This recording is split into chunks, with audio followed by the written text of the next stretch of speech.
Bravíssimos! Bem-vindos ao banquete de belezas e bizarrices do bruxólico carnaval. Eu sou Dudes, seu anfitrião pela noite ou dia, e é um enorme prazer ter vocês comigo para este episódio piloto do que eu espero ser uma jornada interessante para todas as pessoas que dela participarem, comigo ou semigo. Para começar nosso episódio piloto, eu vou explicar mais ou menos qual é a minha ideia com esse podcast. Eu quero contar histórias e narrar aventuras e criar mundos e compartilhar isso com vocês. E então cada episódio vai ser uma história. Algumas vão ser interligadas, algumas não. Mas todas vão ser de alguma forma improvisadas. Ou eu vou estar criando ela do zero, ou eu vou estar jogando sozinho e aí criando uma história, mas também com elementos de improviso, né? Com elementos de aleatoriedade e tal. E vamos ver onde vai dar. Eu achei que seria uma boa ideia começar a nossa jornada aqui no Carnaval Cósmico da Centelha Caída com uma história completamente improvisada e criada do zero.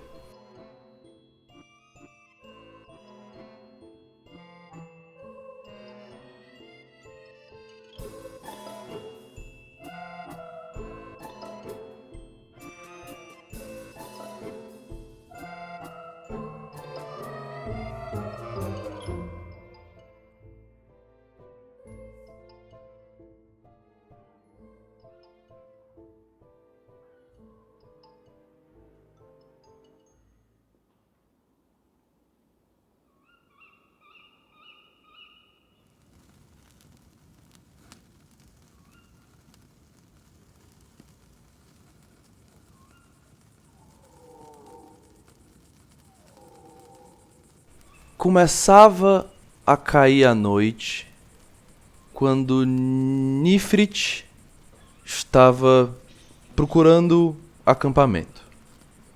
Nifrit já estava há muitos dias caminhando, procurando. E ele sabia que ele estava perto de chegar ao seu destino, mas ainda assim este o iludia. Então mais uma noite ele parou para armar seu acampamento. Não tinha necessidade de barraca, porque a noite era clara e as chuvas já tinham passado há muito tempo, bem como as grandes inundações. E ele tinha bastante certeza que o clima não seria um problema. O vento podia ficar frio, mas ele tinha um bom saco de dormir, um bom cobertor, e confiava nos dois para lhe manter aquecido. Armou uma pequena fogueira, não havia por que se esconder, e enquanto estava ali fazendo um rápido ensopado, uma carne de um coelho que ele conseguiu caçar mais cedo, ele ouviu passos que se aproximavam através da mata onde ele estava. Ele olhou na direção dos passos, mas não eram passos apressados. Não havia motivo para desespero ainda. Então ele olhou curioso, aberto ao que o destino o traria.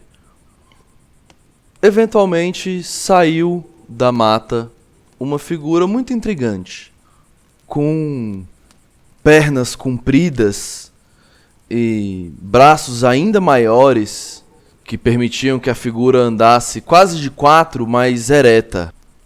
Ela usava roupas longas e gastas pelo tempo, mas pareciam ser grossas e resistentes.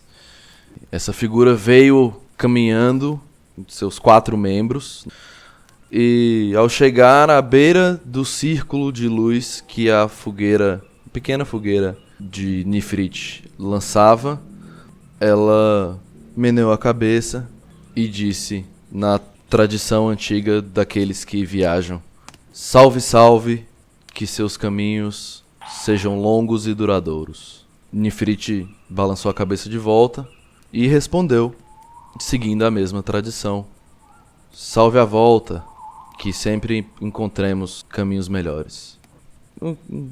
Que mal pergunte, o que atrás aqui, essa parte do mundo é abandonada? Ao que a figura respondeu: caminho há muitos anos, vou para onde o destino me levar. Não me interessa muito se o lugar é habitado ou não.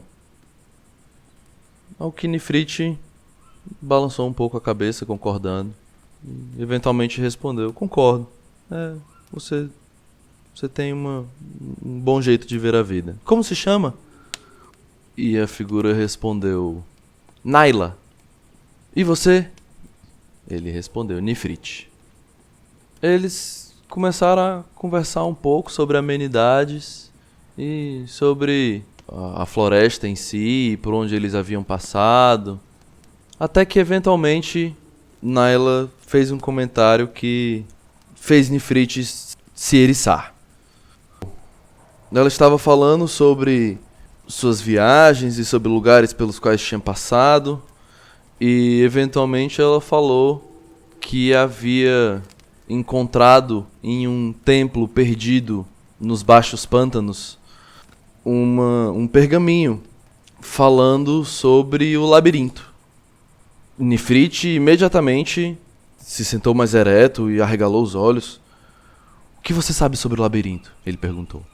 E Naila inclinou um pouco a cabeça. Então você já ouviu falar? Já, claro. Eu busco pelo labirinto há muitos anos. Mas não se busca pelo labirinto. O labirinto te encontra. Ah, sim, claro, mas... você entende o que quero dizer. Eu gostaria muito de experimentar o labirinto por mim mesmo. Ao que Naila deu um sorriso e lhe respondeu: você sabe o que eu achei nesse pergaminho? Nefrit balançou a cabeça e o sorriso de Naila aumentou. E ela começou a lhe contar que no pergaminho ela tinha visto o método para se construir uma lanterna guia. E com essa lanterna guia ela conseguia chegar a todos os lugares, porque ela estava cheia de carrapuãs, que eram os cristais, também chamados de cristais guia, que iluminavam o caminho das pessoas quando estas não sabiam para onde ir. Porém, Naila falou, eu não tenho muito uso para a lanterna. E ela enfiou a mão num bolso de sua capa e tirou uma pequena esfera metálica muito intrincada, com padrões estranhos gravados no metal e aberturas irregulares que deixavam uma luz alaranjada muito suave aparecer. Assim que ela tirou a lanterna do bolso e a segurou no alto, pequenos pontos de luz laranja começaram a brilhar ao redor dos dois, em um padrão estranho e que se movimentava ao redor deles. Nefrit olhou ao redor, até um pouco assustado. Ele já tinha ouvido falar das lanternas guia, claro, mas ele nunca tinha visto uma. E Naila continuou: eu não tenho muito uso para minha. Eu prefiro confiar em métodos mais tradicionais, vamos dizer assim. Então, seguindo os costumes de nossa tradição de andarilhos, já que você me acolheu em sua fogueira, me deu um pouco de seu ensopado, eu lhe dou em troca a minha lanterna. E ela estendeu a lanterna para ele, que a recebeu embasbacado, atônito. E sem palavras, ele só conseguia olhar para essa lanterna, para essa coisa linda. E Naila balançou a cabeça, vendo que ele apreciava uma arte bem feita, e terminou dizendo que ela lhe leve para lugares tão interessantes quanto me levou. Tenho certeza que você vai descobrir como funciona. Mas agora eu preciso ir, pois é de noite que os melhores caminhos se abrem. Ela se levantou, pegou uma bengala que estava pendurada em sua mochila, colocou-a no chão em pé, com a palma da mão em cima da bengala, murmurou algumas palavras que Nifrit não conseguiu entender e soltou a bengala, que caiu em uma direção aparentemente aleatória. Naila pegou a bengala, guardou de novo em sua mochila e seguiu na direção que a bengala tinha apontado, sem hesitar, entrando na mata fechada e desaparecendo em poucos instantes. Nefrit ficou mais algum tempo na fogueira, examinando a lanterna e levantando-a, olhando ao redor, vendo como o padrão se desenhava nos cristais que apareciam na mata. Até que, eventualmente, ele se deitou e dormiu.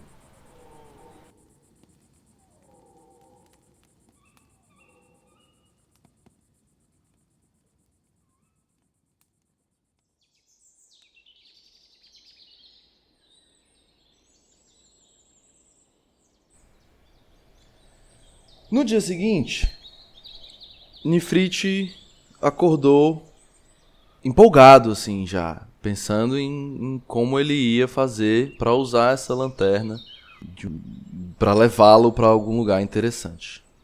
Então ele passou algum tempo explorando. Ele pegava a lanterna, colocava ela mais alta, mais baixa, via como as luzes reagiam. Ele já tinha ouvido algumas lendas sobre o funcionamento das lanternas guia, mas ele queria ver por si mesmo. Então ele colocou no alto, colocou embaixo, andou com ela um pouco, pensou em coisas diferentes, em lugares específicos, para ver como os cristais reagiam. E eventualmente ele descobriu que a melhor reação, o caminho mais direto que ele conseguiu, foi quando ele pendurou a lanterna em um cajado que ele andava consigo e simplesmente começou a caminhar com ela. E aí parecia que os cristais ao redor dele, na própria mata, iam se iluminando e mostrando o caminho que ele deveria seguir. Ele não sabia muito bem para onde ele estava indo, mas se ele estava sendo bem honesto, isso importava muito pouco. Então ele seguiu o caminho dos cristais e foi adentrando na mata, subiu colinas. Teve horas que ele teve que escalar troncos caídos colossais, assim, maiores do que 3 grandes árvores juntas. E aí ele tinha que escalar tudo porque dar a volta ia demorar muito mais. E os próprios cristais mostravam o caminho que ele devia seguir para escalar, onde tinham as melhores pegas para ele subir, as melhores agarras. Até que eventualmente ele chegou a uma ruína.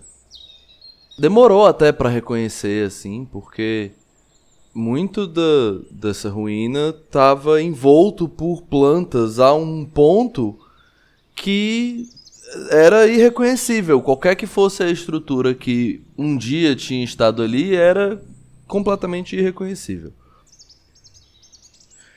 Então ele demorou um tempo até reconhecer que aquilo ali era uma parede. E logo acima dessa parede ele podia ver o que um dia tinha sido uma janela. Mais pra frente tinha até um começo de um segundo andar, mas há muito destruído e derrubado. E outras coisas também. Eventualmente ele viu os restos de uma mesa de pedra num canto. E parecia ser um lugar imponente, grande, mas tão antigo que estava deturpado além de reconhecimento. Ele andou por algum tempo, perambulou a esmo pelas ruínas, até que ele lembrou dos cristais. E olhou para onde eles o estavam guiando e tinha uma aglomeração deles em um círculo em torno do que ele reconheceu como um poço. Ele olhou o poço, chegou mais perto e se inclinou para olhar lá para baixo. E era escuridão, parecia não ter fim. Então ele olhou ao redor, acenou com a cabeça e desceu o poço.